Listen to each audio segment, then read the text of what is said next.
বিগত 16 বছর আমরা দেখছি ফেসিবাদের সময় নাস্তিক বুদ্ধিজীবী, আর এখন দেখি আস্তিক বুদ্ধিজীবী, কিন্তু মুসলমান না। এর মধ্যে একটা হচ্ছে দেখতে ব্রাহ্মণের মতো দেখা যায়, ফরহাদ মজহার।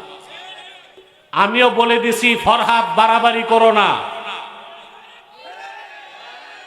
একবার যদি মুসলমান খেপে রাজপথে নামে, কোদাল দিয়া তোমার দাড়িগুলো চাইসা জুতা পেটা করে বাংলাদেশ থেকে বের করে দিবে। আল্লাহর শানে কি বেয়াদবি করছে শুনছেন বাউল? এত বড় বেয়াদবি খোদার কসম আমি মুখে উচ্চারণ করতে পারবো না। আমি তো কথায় কথায় এই জন্যই কাফের বলি। কথায় কথায় কাফের হইলে তো কথায় কথায় কাফের বলতেই হবে। তারপর এই অবস্থা। বাকি মৌলবীগুলো যে চুপ, বাকি মৌলবীগুলো চুপ, সব চুপচাপ বসে আছে, আর কথা নাই। তাহলে বিগত সরকারের আমলে নাস্তিকদের বিরুদ্ধে আন্দোলন ফরজ ছিল, আর এখন আর ফরজ না। এখন ওনারা ক্ষমতায় যাবার স্বপ্ন দেখতেছে। বাংলাদেশে ভারতের দালালও চলবে না, যুক্তরাষ্ট্রের দালালিও চলবে না বাংলাদেশে। সাবধান, এটাই আমাদের ন্যারেটিভ, এটাই আমাদের স্লোগান। মুসলিম রাষ্ট্র বাংলাদেশ কোন বেদিন রাষ্ট্রের দাবিদারি করবে না। যারাই বেদিনের দালালি করবে তাদের ক্ষমতায়ও যেতে দেওয়া হবে না। তিনটা ইস্যুতে আমরা এক হয়ে যাব। ইসলামের সুমহান স্বার্থ রক্ষায় ঐক্যবদ্ধ হয়ে যাব, মুসলমানদের মৌলিক দাবিগুলো আদায়ে এক হয়ে যাব, আর বাংলাদেশের স্বাধীনতা রক্ষায় এক হয়ে যাব। আমাদের এই তিনটি স্বার্থের বিরুদ্ধে কাজ করতেছে বাংলাদেশে তিনটে অমুসলিম সম্প্রদায়। তার মধ্যে সবচেয়ে নিকৃষ্ট হচ্ছে কুখ্যাত কাদিয়ানি সম্প্রদায়। নিঃসন্দেহে তারা কাফের এবং অমুসলিম। তাদেরকে যারা কাফের বলবে না তারাও কাফের, কারণ তারা আল্লাহর আখির নবী মুহাম্মদ সাল্লাল্লাহু আলাইহি সাল্লামকে আল্লাহর শেষ নবী হিসেবে বিশ্বাস করে না। চিল্লায় বলেন নাউজুবিল্লাহ। সেজন্য তারা কি? তাদেরকে যারা কাফের বলবে না তারা কি? মানুষকে তারা ধোঁকা দেয়। মুসলমানদের মতো দাড়ি রাখে, টুপি লাগায়, নাম রাখে, তাই বলে মুসলমান হবে? দাড়ি রাখলেই কেউ যদি কথা বলবা না, স্টেজে তোমরা এসে বসতে পারো বা ওদেরকে নিয়ে যাও। কথা শুনতেছেন? দাড়ি রাখলে কেউ মুসলমান হতে পারবে ঈমান না আনলে? আরে ভাই, দাড়ি রাখলেই কেউ যদি মুসলমান হইতে পারতো তো রবীন্দ্রনাথ ঠাকুরের চেয়ে বড় মুসলমান কে হইত? সে কি মুসলিম ছিল? কি ছিল? কাফির ছিল, অমুসলিম ছিল। টুপি লাগাইলে মুসলমান হওয়া যায়? দিল্লি পার্লামেন্টে হিন্দু এমপিরাও তো টুপি লাগায়, মুসলমান হবে? নাম রাখলে মুসলমান হওয়া যায়? এক শয়তান বোতলে পেশাব করে উপরে লেবেল দিছে শরবত, শরবত হবে? তদ্রুপ কাদিয়ানিরা কাফের। আব্দুল আউয়াল, আব্দুল সামাদ, মুবাশশির আলী, কবির চৌধুরী, শাহরিয়ার কবিরা, নিঝুম মজুমদার, এসব নাম রাখার দ্বারা তারা মুসলমান হতে পারেন। আমার ভাইরা, আমার বন্ধুরা, আমার আল্লাহ ও নূর নবীজি আমার মুহাম্মদ সাল্লাল্লাহু আলাইহি ওয়াসাল্লামের ইসলাম ও কোরআনের হাজার হাজার হাজার বছর পরে বর্তমান ভারতের কুখ্যাত পাঞ্জাবের কুখ্যাত গুরুদাসপুরের কুখ্যাত কাদিয়ানে ইংরেজ আমলে এক শয়তান নিজের নবী দাবি করছে। চিল্লায় বলেন নাউজুবিল্লাহ। শয়তানটার নাম রাখছিল তার বাপ মির্জা গোলাম আহমদ কাদিয়ানি। সাবধান, তাকে গোলাম আহমদ বলা যাবে না, কারণ গোলাম আহমদ অর্থ আহমদ এর গোলাম। কোন কাফের কোনদিনও গোলাম আহমদ এর গোলাম হতে পারে না। আর কাদিয়ানের কাজ্জাব ছিল শেষ দরজার কুখ্যাত কাফের। সে গোলাম আহমদ এর গোলাম ছিল না, সে ছিল কুখ্যাত শয়তানের কুখ্যাত গোলাম। কাদিয়ানের কাজ্জাব, মিথ্যা নবুয়তের দাবিদার, ইংরেজদের পা চাটা গোলাম মির্জা গোলাম শয়তান কাদিয়ানির উপর গজব এসেছে 1908 সালে। যখন গজব এসেছে, কাদিয়ানের কাজ্জাব, মিথ্যা নবুয়তের দাবিদার, ইংরেজদের পা চাটা গোলাম মির্জা গোলাম শয়তান কাদিয়ানি 1908 সালে ধ্বংস হয়ে কুখ্যাত জাহান্নামের কুখ্যাত কুকুরে পরিণত হয়েছে। তার অনুসারীরাও ধ্বংস হয়েছে। বর্তমানে কিছু কাদিয়ানি বাংলাদেশে আছে। নিঃসন্দেহে তারা কাফের। তারা বিশ্বাস করে 1857 সালে কোরআন শরীফ বাজেয়াপ্ত হয়ে গেছে। তা তারা কি শুধু কাফের না ইহুদিদের চেয়ে নিকৃষ্ট কাফের? তারা নাম পরিবর্তন করে করে মিথ্যা পরিচয় দেয়। কখনো নিজেদের পরিচয় দেয় আহমদী জামাত, কখনো বলে আহমদিয়া জামাত, কখনো বলে আহমদী সম্প্রদায়, কখনো বলে আহমদিয়া সম্প্রদায়, কখনো বলে আহমদী মুসলিম জামাত, কখনো বলে আহমদিয়া মুসলিম জামাত। সাবধান, যত কাদিয়ানি ছিল আছে থাকবে, তারা কেউ আহমদী জামাত নয়, আহমদিয়া জামাত নয়, আহমদী সম্প্রদায় নয়, আহমদিয়া সম্প্রদায় নয়, আহমদী মুসলিম জামাত নয়, আহমদিয়া মুসলিম জামাত নয়, তারা শয়তানি জামাত, কুখ্যাত জাহান্নামের কুখ্যাত কুকুরের দল। আমাদের সকল দলের একটাই দাবি, অনতিবিলম্বে স্বাধীন বাংলায় শয়তান কাদিয়ানীদেরকে রাষ্ট্রীয়ভাবে অমুসলিম ঘোষণা করতেই হবে, করতেই হবে, করতেই হবে। এই দাবি আদায় যদি জানমাল দিতে হয়, কারা কারা প্রস্তুত আছেন হাত তুলে দেখা। ওয়ায়াকুলুল্লাযীনা কাফারু, যারা কাফের হয়েছে, কুফর করেছে, অবিশ্বাসী, তারা বলে লাউলা উনজিলা আলাইহি আয়াতুন মিন রাব্বিহ, মুহাম্মদ সাল্লাল্লাহু আলাইহি ওয়াসাল্লামের নিকট যদি আল্লাহর পক্ষ থেকে কোনো নিদর্শন আসতো। তারা বুঝাতে চেয়েছে তাইলে তারা ঈমান আনতো। আল্লাহ পাক বললেন, প্রিয় হাবিব মুহাম্মদ সাল্লাল্লাহু আলাইহি ওয়াসাল্লাম, যত নিদর্শনই তারা দেখুক, আল্লাহ না চাইলে তারা হেদায়েত পাবে না। কারণ তারা যত নিদর্শন দেখতে চায়, তার মধ্যে সবচেয়ে বড় নিদর্শন আল কোরআন। এই কোরআনের নিদর্শন দেখার পরও যারা ঈমান আনে না, কোন নিদর্শন দেখার দ্বারা তারা ঈমান আনতে পারে না। কুল ইন্নাল্লাহা ইউদিল্লু মান ইয়াশাউ ওয়া ইয়াহদি ইলাইহি মান আনাব। প্রিয় হাবিব মুহাম্মদ সাল্লাল্লাহু আলাইহি ওয়াসাল্লাম, আপনি বলে দিন, নিশ্চয় আল্লাহ যাকে চান তারে পথভ্রষ্ট করেন, আর যে বিনয়ের সাথে আল্লাহর দিকে এগিয়ে আসে, আল্লাহ তারে হেদায়েত করে মঞ্জিলে মাকসুদে পৌঁছায় দেন। সুবহান। আল্লাহর শ্রেষ্ঠ কুদরত নিদর্শন, রাসূলুল্লাহর সর্বশ্রেষ্ঠ মুজিজা 30 পারা কোরআন। আরে ভাই, আমি কি কবরস্থানে না মাহফিলে? তো তোমাদের অবস্থা তো মাইকের মতো, ভয়েস রেজ করতে হবে। আল্লাহর শ্রেষ্ঠ কুদরত, রাসূলুল্লাহর শ্রেষ্ঠ মুজিজা, আল্লাহ রাব্বুল আলামিনের শ্রেষ্ঠ কুদরত, তার হাবিব মুহাম্মদ সাল্লাল্লাহু আলাইহি ওয়াসাল্লামের সর্বশ্রেষ্ঠ মুজিজা 30 পারা কোরআন। এত বড় নিদর্শন দেখার পরও যারা ঈমান আনে না, আল্লাহ স্পষ্ট করে দিলেন, অন্য কোন নিদর্শন দেখার মাধ্যমে তারা ঈমান আনতে পারে না। আসলে তাদের জন্য হেদায়েত নাই। কোরআন শুনে, কোরআন নাজিলের পর রাসূলুল্লাহ সাল্লাল্লাহু আলাইহি ওয়াসাল্লামের কাছে কাফেররা আসতো, কোরআন শুনতো, মস্তক নত করে চলে যেত, স্বীকার করতো না, মাথা নত করে দিত। ঈমান না আনার জন্য তারা তখন উদ্ভট কিছু কথা বলতে লাগলো, নিদর্শন দেখতে চাইলো। বলেন নাউজুবিল্লাহ। আল্লাহ রাব্বুল আলামিন বলে দিলেন, ইন্নাল্লাযীনা হাক্কাত আলাইহিম কালিমাতু রাব্বিকা লা ইউমিনুন ওয়ালাউ জাআতহুম কুল্লু আয়াতিন হাত্তা ইয়ারাউল আযাবাল আলীম।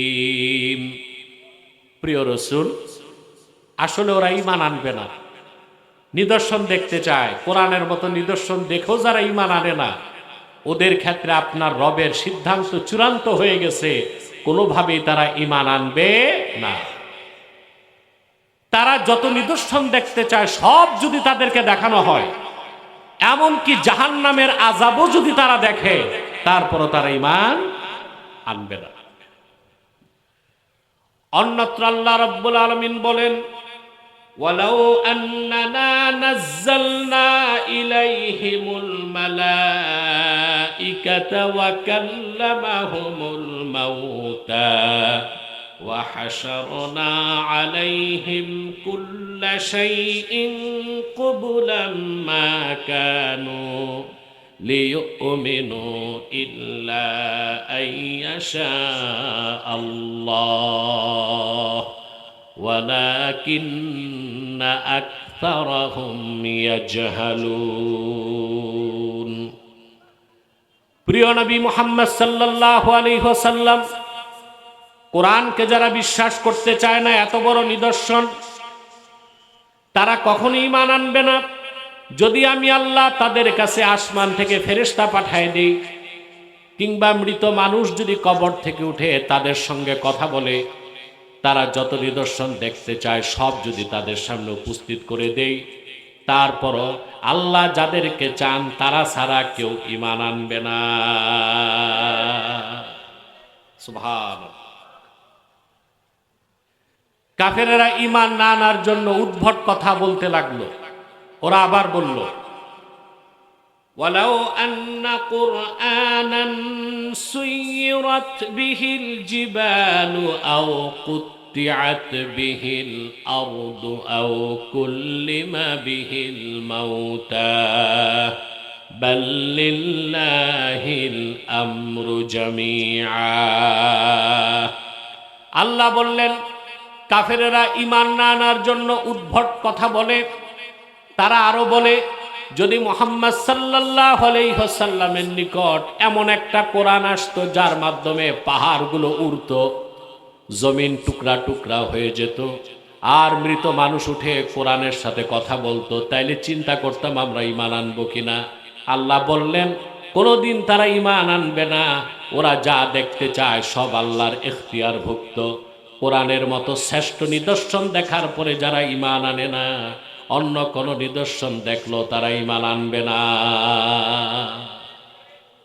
কাফেররা যে নিদর্শনগুলো দেখতে চেয়েছে তার চেয়ে বড় নিদর্শন কি রাসূলুল্লাহ দেখান নাই কথা বলেন কোরআন সাক্ষ্য দেয় রাসূলুল্লাহ সাল্লাল্লাহু আলাইহি সাল্লাম মক্কায় আবু কুবাইস পাহাড়ের সামনে দাঁড়িয়েছিলেন পাহাড়টার নাম কি বলেন তো আবু কুবাইস আমি একটা তথ্য দিয়ে মনে রাখবেন পৃথিবীর প্রথম পাহাড় হচ্ছে আবু কুবাইস সুবহানাল্লাহ বলবেন হাদিস শরীফে এসেছে আউয়ালু জাবালিন খালাকাহুল্লাহু ফিল আরদে আবা কুবাইস এই পৃথিবীতে প্রথম আল্লাহ তাআলা যে পাহাড়টা সৃষ্টি করছেন ওটা আবু কুবাইস ওটা মক্কায় এটাকে বলা হয় উম্মুল জিবাল সব পাহাড়ের মা সুবহানাল্লাহ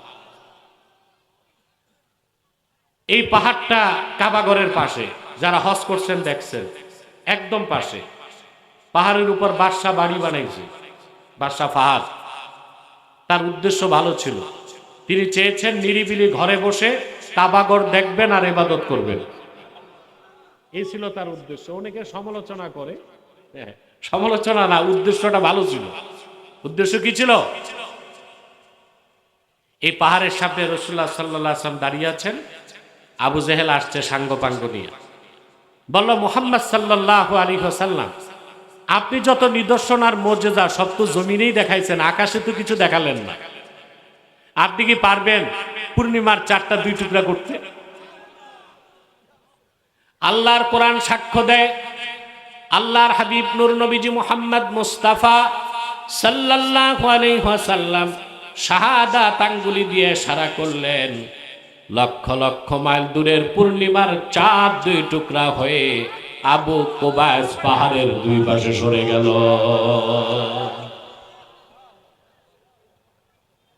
সেই কথাটিকে আল্লাহ কোরআন কারীমে বলেন ইকতারাবাতিস সাআতু ওয়ানশাক্কাল কমার ওয়া ইয়ারাউ আয়াতান ইউরিদু ওয়া ইয়াকুলু সিহরুম মুস্তামির কিয়ামত নিকটবর্তী হলো আর আমার হাবিবের আঙ্গুলের ইশারায় চাঁদ দুই টুকরা হয়ে গেল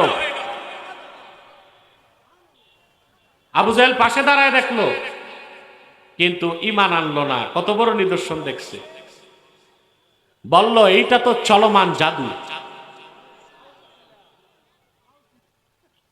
নাউজুবিল্লাহ কাফেরেরা সব মিটিংয়ে বসে গেছে, যা আসলেই তো রাসূলুল্লাহ সাল্লাল্লাহু আলাইহি সাল্লাম আঙ্গুলের সানায় চাঁদ দুই টুকরা করছেন। তোরা বললে এটা তো জাদু হতে পারে, নাউজুবিল্লাহ। তারা তখন একটা সিদ্ধান্তে পৌঁছলো, যদি এটা জাদু হয় তাহলে আমরাই দেখছি, পৃথিবীর অন্য লোক দেখে নাই। আর যদি নিদর্শন হয় তা আমরা না, সবাই দেখছে। ওরা সিদ্ধান্ত নিল, এখন আরবের মক্কায় যত কাফেলা আসবে তাদেরকে জিজ্ঞেস করো তারাও চাঁদ দুই টুকরা হয়েছে দেখছে কিনা। মক্কার কুরাইশ কাফেররা ছড়িয়ে গেল চতুর্দিকে। শাম দেশ থেকে কাফেলা আসলো, ইয়ামান থেকে আসলো, সিরিয়া থেকে আসলো, মিশর থেকে আসলো, হাবাসা থেকে আসলো। প্রত্যেকে সাক্ষ্য দিল, আমরা নিজ নিজ জায়গায় দাঁড়িয়েছিলাম, আমরা দিব্য জেগে জেগে চোখে দেখেছি চাঁদ দুই টুকরা হয়েছে।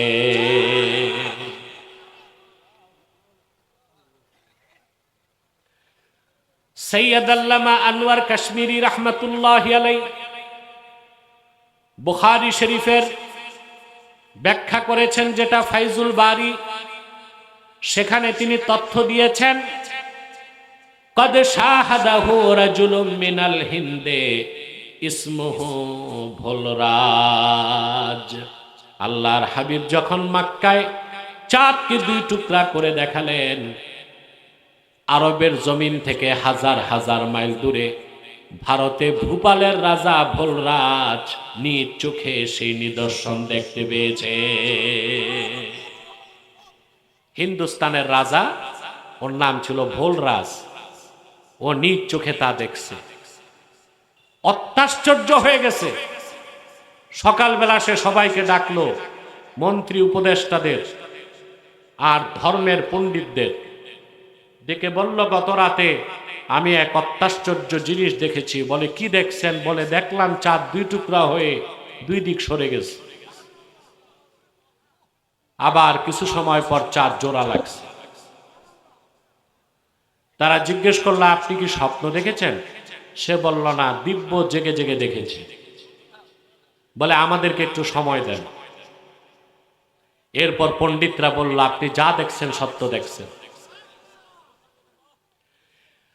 আমাদের ধর্মগ্রন্থ উল্লেখ আছে, এই পৃথিবীতে গোটা বিশ্ব মানবতার কান্ডারি হিসেবে আসবেন আখিরি নবী মুহাম্মদ সাল্লাল্লাহু আলাইহি ওয়াসাল্লাম। এই পৃথিবীর সর্বশ্রেষ্ঠ জায়গা মক্কায় কাফেরদের চ্যালেঞ্জের মোকাবেলায় তিনি আকাশের চাঁদকে দুই টুকরা করে দেখাবেন।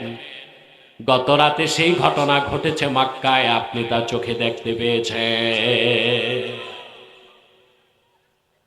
আল্লামা কাশ্মীরি এতটুকু উল্লেখ করছেন। অন্য ইতিহাসে পাওয়া যায়, এই ভোলরাজ হিন্দুস্তান ছেড়ে আরবে চলে গেছে, সপরিবারে রাসূলুল্লাহর কাছে ঈমান এনে মুসলমান হয়ে।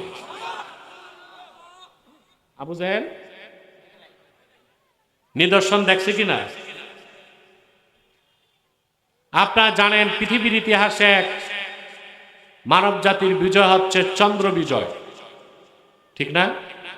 70-এর দশকে আমেরিকার 3 জন মহাকাশচারী চাঁদের পিঠে অবতরণ করেছে। এর মধ্যে একজনের নাম ছিল নীল আর্মস্ট্রং। চাঁদ থেকে ফিরে এসে মিশরে ঘুরতে গিয়েছিল সে। মিশরের রাজধানী কায়রোতে যাওয়ার পর সে আজান শুনতে পেল। মুসলমানদের জিজ্ঞেস করলে, আওয়াজটা কিসের? বলে, মুসলমানরা নামাজের জন্য ডাকে। বলে, এই আওয়াজ আমি চাঁদের পিঠে শুনে এসেছি। এই তথ্য ফাঁস করার পর মৃত্যু পর্যন্ত মার্কিন সরকার নীল আর্মস্ট্রংকে নজরবন্দি করে রেখেছিল। চাঁদের বিজয় হয় নাই, মুসলমানের বিজয় হয়েছে। তখন ইহুদিরা একটা বই লেখলো, এই বইটা ইংলিশে লেখা, we never went to the moon, আমরা কখনো চাঁদে যাই নাই। কারণ ওদের বিজয় হয় নাই, তো বিজয় তো হয়েছে আমাদের। এর জন্য ওরা বই লেখছে, we never went to the moon, আমরা চাঁদে যাই নাই। এতে তো মুসলমানের খুশি, সুবহানাল্লাহ বলবেন। নীল আর্মস্ট্রং আরো তথ্য দিয়েছে, চাঁদের মাঝখানে সে বিভক্তির একটা রেখা পেয়েছে। রাসূলুল্লাহ সাল্লাল্লাহু আলাইহি ওয়াসাল্লাম ১৫০০ বছর আগে চাঁদকে ২ টুকরা করছেন, এখনো সেই রেখা, সেই মুজিজার সাক্ষ্য দিয়ে যাচ্ছে, বলেন সুবহানাল্লাহ। অথচ চাঁদে যখন ৩ মহাকাশচারী অবতরণ করেছে, তখন পৃথিবীতে ৭০ কোটি মানুষ প্রোগ্রামটা লাইভ দেখেছে। কত কোটি মানুষ? এটা এখনকার কথা না, ৭০-এর দশকের কথা। এই ১৯৬০ থেকে ৭০, ওই সময় মহাকাশ বিজ্ঞান অগ্রগতি লাভ করছে, বুঝলেন? ৬৯ সালের দিকে তখন বাংলাদেশে একটা জেলায় ছিল কয়েকটা টেলিভিশন, ঠিক কিনা? দেখা যেত একটা বাড়িতে টেলিভিশন থাকলে কয়েকশো লোক যে দেখত। তখন পৃথিবীর ৭০ কোটি মানুষ প্রোগ্রামটা লাইভ দেখেছে। আর যখন ওয়েন্ট টু দ্য মুন, আমরা তো চাঁদেই যাইনি, নাউজুবিল্লাহ। আমার কথা এই দিক দিয়ে, আমার কথা শুনতেছেন ভাই? যার কপালে হেদায়েত নাই, হাজার নিদর্শন দেখলো সে মুসলমান আবু জেহেল হইছে? আমার ভাইয়েরা, কাফেরেরা নিদর্শন দেখতে চেয়েছে, ওরা যা চেয়েছে সব দেখানো হয় না, এই কারণ আল্লাহ জানেন নিদর্শন দেখলো তারা হেদায়েত আনবে না, ঈমান আনবে না। তার সবচেয়ে বড় প্রমাণ, আল্লাহর রাসূল চাঁদকে ২ টুকরা করেছেন। নিজ চোখে দেখার পর আবু জেহেল ও মক্কার অনেক কুরাইশরা ঈমান আনে নাই। কেন আনে নাই সেই তথ্যটা আল্লাহ দিলেন। কুল ইন্নাল্লাহা ইউদিল্লু মান ইয়াশাউ ওয়া ইয়াহদি ইলাইহি মান আনাব। মুহাম্মদ সাল্লাল্লাহু আলাইহি ওয়াসাল্লাম, কাফেরেরা নিদর্শন দেখতে চায়, নিদর্শন দেখলে তো ঈমান আনবে না। আপনি বলে দেন আল্লাহ যাকে ইচ্ছা তারে পথভ্রষ্ট করেন, আর বিনয়ের সাথে যে এগিয়ে আসে আল্লাহ তারে হেদায়েত দিয়া মঞ্জিলে মাকসুদে পৌঁছায় দেন। এই কথাটা বুঝছেন? কথা বলে তো বুঝলে আর বলবো কি? বুঝেন নাই তো, বুঝতে তো হবে। প্রথম কথা, শাব্দিক অর্থ হচ্ছে আল্লাহ যাকে ইচ্ছা তাকে পথভ্রষ্ট করেন। তো নাস্তিকরা বলতে পারে আল্লাহ নিজেই যদি পথভ্রষ্ট করে দেন তা আমরা হেদায়েত পাবো কেমন করে? প্রশ্ন আসে না? না, দায়টা আল্লাহর দিকে দেওয়া যাবে না। এটার তাফসীর হচ্ছে, আল্লাহ যখন কারো উপর নারাজ হন রহমত থেকে সরায় দেন। যখন রহমত থেকে সে সরে যায় তখন সে আর হেদায়েতের উপর থাকতে পারে না, পথভ্রষ্ট হয়ে যায়। আর যে বিনয়ের সাথে আল্লাহর দিকে অগ্রগামী হয়, আল্লাহ তারে রহমতের কোলে টেনে নেন, হেদায়েত করে চূড়ান্ত গন্তব্যে পৌঁছায় দেন। ইমাম বাইজাবি বলেন হেদায়েত 2 প্রকার। কয় প্রকার? একটা হচ্ছে ইরাআতুত তারিক, পথ দেখায় দেওয়া, এটা সত্যের পথ, এটা হকের পথ। আরেকটা হচ্ছে ইসাল ইলাল মাতলুব, হেদায়েত করে বান্দাকে গন্তব্যে পৌঁছায় দেওয়া। প্রথমটার কাজ কোরআনের, আর দ্বিতীয়টা আল্লাহর দায়িত্ব। সুবহানাল্লাহ। প্রথমটা কে করে? কোরআন পথ দেখায়, এটা সত্যের পথ। কিন্তু সেই পথে কে চলবে কে চলবে না সিদ্ধান্ত কে নেন? সুবহানাল্লাহ বলবেন। ইরাতুত তারিক, হকের পথ দেখাবার জন্যে আল্লাহর পক্ষ থেকে 1 জন 2 জন নয়, লাখের উপর পয়গম্বর এসেছেন। সবার শেষে এসেছেন আখিরি নবী আমার নূর নবীজি মুহাম্মদ মুস্তাফা সাল্লাল্লাহু আলাইহি ওয়াসাল্লাম। ১৫০০ বছর আগে তিনি মানব জাতিকে হেদায়েতের চূড়ান্ত পথ দেখায় দিয়েছেন। আর উম্মতের জন্যে 30 পারা কোরআন রেখে গেলেন। কিয়ামত তক এই কোরআন মানুষকে সেই হকের পথ দেখাতেই থাকবে। সুবহান। এটা হচ্ছে ইরাতুত তারিক, পথ দেখায় দেওয়া। কিন্তু বড় কথা হচ্ছে হেদায়েতের পথ চিনতে পারলেই হেদায়েত পাওয়া যায় না। ওটা কার হাতে? ওটা হচ্ছে ইসাল ইলাল মাতলুব, বান্দাকে হেদায়েত করে গন্তব্যে পৌঁছায় দেওয়া। সুবহানাল্লাহ বলবেন। আমার খুব কষ্ট হচ্ছে মাইকের জন্য, এটা সাউন্ড নাই, আমার রাতেও প্রোগ্রাম আছে, তো এখনই যদি কাইট হয়ে যায় তো রাত চলবে কেন? মহা মুশকিল না? মাইক ম্যান একটু আওয়াজটা বাড়ানো যায় কিনা দেখো। প্রিয় বন্ধুগণ, আবার বাড়াতে যেয়ে নষ্ট করো না, একটু বাড়াও, শুধু পিছনে হরেনের আওয়াজ। ও মিয়া, তুমি কই যাও মাইক ঠিক করতে? হ্যাঁ, মাহফিলের মাঝখানে বসে আবার উঠো। কষ্ট হচ্ছে? আমি কি মেসেজ দিতে চাচ্ছি তা বুঝতেছেন? হেদায়েত কয় প্রকার? সত্যের পথ চিনলেই সত্য গ্রহণ করা যায় না, হকের পথ চিনলেই হকের পথে চলা যায় না। আমি দুইটা দৃষ্টান্ত দেই, কথা বলে না। মক্কার কুরাইশদের মধ্যে সবচেয়ে জঘন্য কাফের ছিল আবু জাহেল, ঠিক না? মুসলমান কত আজে বাজে নাম রাখে সন্তানের, সেন্টু, বল্টু, হকি স্টিক, ব্যালিস্টিক, জুতা, স্যান্ডেল, এসব নামও রাখে। কিন্তু ভুলেও কোনো মুসলমান ছেলের নাম আবু জাহেল রাখছে শুনছে? এটা এটা মানুষ ঘৃণা করে। কি করে? এইরকম এক নিকৃষ্ট কাফের ছিল আবু জাহেল। কথা বুঝতে পারছেন? নিকৃষ্ট কাফের ছিল আবু জাহেল। এ আবু জাহেল, তার ঘনিষ্ঠ বন্ধু ছিল আখনাস বিন শরীক। কি নাম? আখনাস বিন শরীক। এ আখনাস বিন শরীক ছিল কুরাইশ কাফেরদের বুদ্ধিজীবী। এখন আছে না দেশি বুদ্ধিজীবী? বিগত 16 বছর আমরা দেখছি ফেসিবাদের সময় নাস্তিক বুদ্ধিজীবী, আর এখন দেখি আস্তিক বুদ্ধিজীবী, কিন্তু মুসলমান না। এর মধ্যে একটা হচ্ছে দেখতে ব্রাহ্মণের মতো দেখা যায়, ফরহাদ মজহার। দেখছে? এই নাকি বুদ্ধিজীবী। আমি জানি না এত নোংরা মানুষের শরীরে মশা মাছি বসে কিনা। এত লম্বা দাড়ি, 3 ইঞ্চি মোটা মোষ, এত চওড়া সালোয়ার, ওর নাতিরে ঢুকানো যাবে।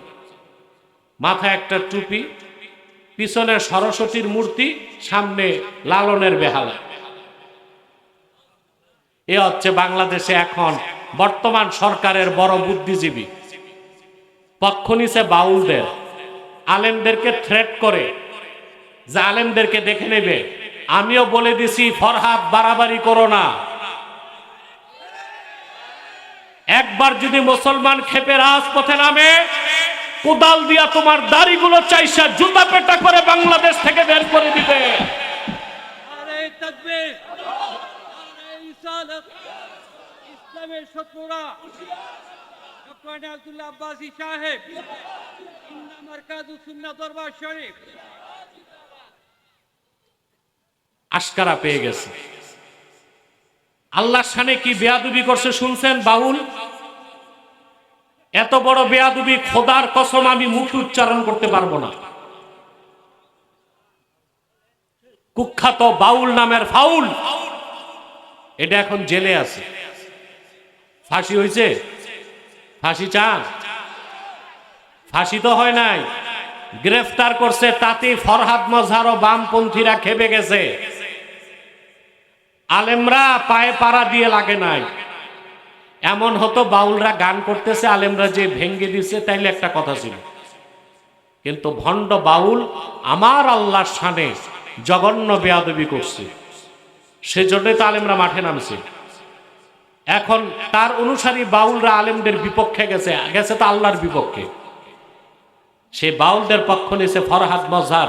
এটা কোন নাম্বারের মুসলমান না, এটা হচ্ছে লালনের ধর্মে বিশ্বাসী। তার ধর্মে বিশ্বাসী, শরীয়ত মানে না। রাসূলুল্লাহ শরীয়ত অস্বীকারী মুসলমান না কাফের? আমি তো কথায় কথায় এই জন্যই কাফের বলি। কথায় কথায় কাফের হইলে তো কথায় কথায় কাফের বলতেই হবে। তারপর এই অবস্থা। বাকি মৌলবীগুলো যে চুপ, বাকি মৌলবীগুলো চুপ, সব চুপচাপ বসে আছে, আর কথা নাই। তাহলে বিগত সরকারের আমলে নাস্তিকদের বিরুদ্ধে আন্দোলন ফরজ ছিল, আর এখন আর ফরজ না। এখন ওনারা ক্ষমতায় যাবার স্বপ্ন দেখতেছে। কি দেখে? ক্ষমতায় যাবার স্বপ্ন দেখে। শাহরিয়ার কবির ছিল ভারতের রয়ের এজেন্ট, আমার কাছে সে পরাজিত হয়েছে, দেখছেন না, আছে জেলে। আর এই ফরহাদ মজহার, সেও হচ্ছে বুদ্ধিজীবী, আমেরিকার সিআইএর এজেন্ট। বাংলাদেশে ভারতের দালালও চলবে না, যুক্তরাষ্ট্রের দালালিও চলবে না বাংলাদেশে।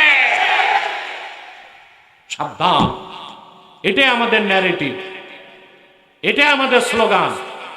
মুসলিম রাষ্ট্র বাংলাদেশ কোন বেদিন রাষ্ট্রের দাবিদারি করবে না। যারাই বেদিনের দালালি করবে তাদের ক্ষমতায়ও যেতে দেওয়া হবে না।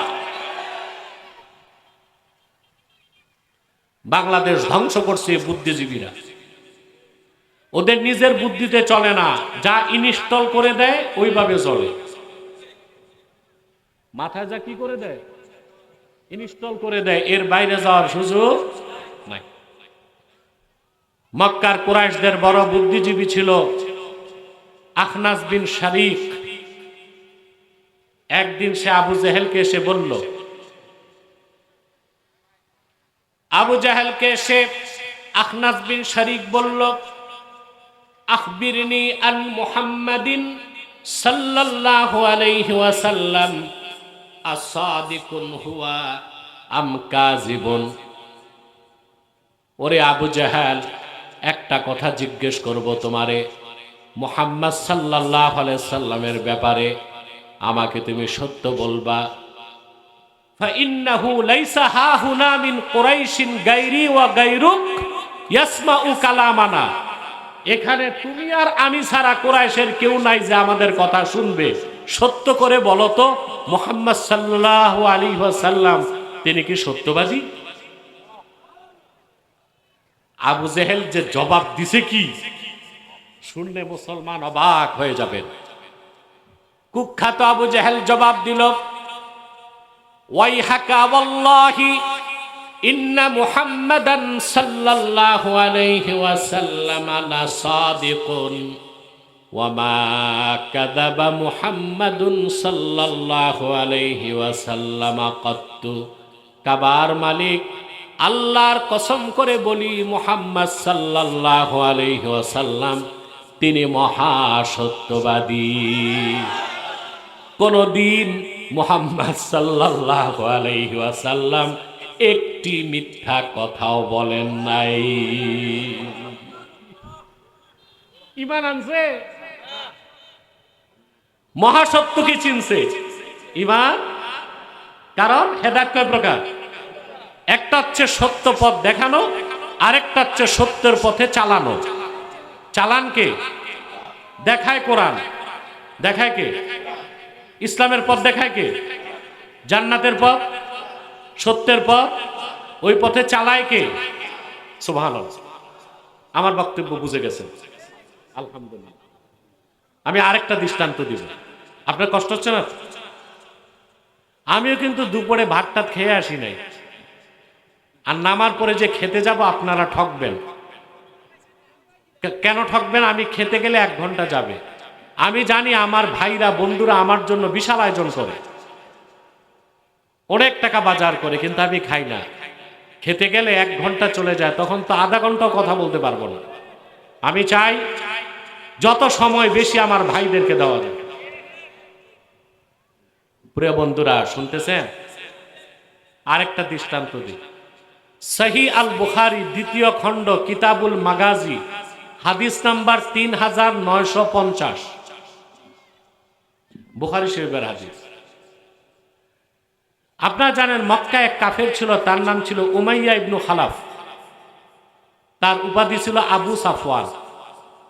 এই কুখ্যাত শয়তানটাই হযরত বেলালকে তিল তিল করে ধ্বংস করতে চাইছে, কষ্ট দিত, নির্যাতন করছে। হযরত বেলালকে কি নির্মম নির্যাতন করেছে আপনারা জানেন। বাবলা গাছের কাটা দিয়া তৈরি টুপি তার মাথায় দেওয়া হয়েছে, রক্তে ভেসে গেছে বেলালের দেহ। খেজুর গাছের পাকানো রশি গলার মধ্যে পেঁচায়া পাহাড় থেকে টেনে নামাইছে। পাহাড়ি কাটা ঢুকে বেলালের গোশত ছিন্ন হয়ে গেছে। কাপড় চোপড় খুলে বেলালকে মরুভূমির মধ্যে জ্বলন্ত অঙ্গার বিছায় শোয়াই দিছে। বিশাল এক পাথর বেলালের শিরায় রেখে দিছে। বেলাল বেহুশ হয়ে যায়। জ্ঞান ফিরলে আকাশের দিকে তাকায়া শাহাদাত আঙ্গুলটা উঠায় বলে আহাদুন আহাদুন, আল্লাহ এক, আল্লাহ এক, তার কোনো শরীক নাই।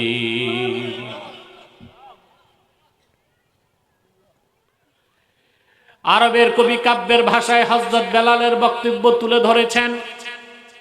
হযরত বেলাল উমাইয়াকে বলতে চেয়েছেন, লাকাল জিসমুল লাতীমুল লিকতা মিন্নি ওয়ালিল্লাহিস সারাইরু ওয়াল উকুল। রে উমাইয়া, তুমি আমার মনিব, আমার দেহের মালিক, তুমি যা খুশি তা করো, আমি কিছুই বলবো না। কিন্তু মনের গভীরে যেখানে আল্লাহ তার রাসূলের ভালোবাসা রেখেছি, আল্লাহর কসম সেখানে তুমি হাত দিতে পারো না। সুবহান। এই কুখ্যাত উমাইয়া ইবনে খালাফ, সে ছিল কুরাইশদের second in command. First in command ছিল আবু জেহেল, বড় নেতা। নেতার সাথে পাতি নেতা থাকে, কথা বল। এখন দেখেন না সব জায়গায় মোটর শোভাযাত্রা, কথা বল। নেতার অভাব নেই দেশে। জীবনে নাম শুনি না এমন লোক নেতা। কে যাচ্ছে কে যাচ্ছে চিনবেন না হুজুর, এ বড় নেতা, হকি স্টিক বলছু তো পিছে কারা বলে, এরা হচ্ছে উপনেতা, পাতি নেতা, সাথী নেতা।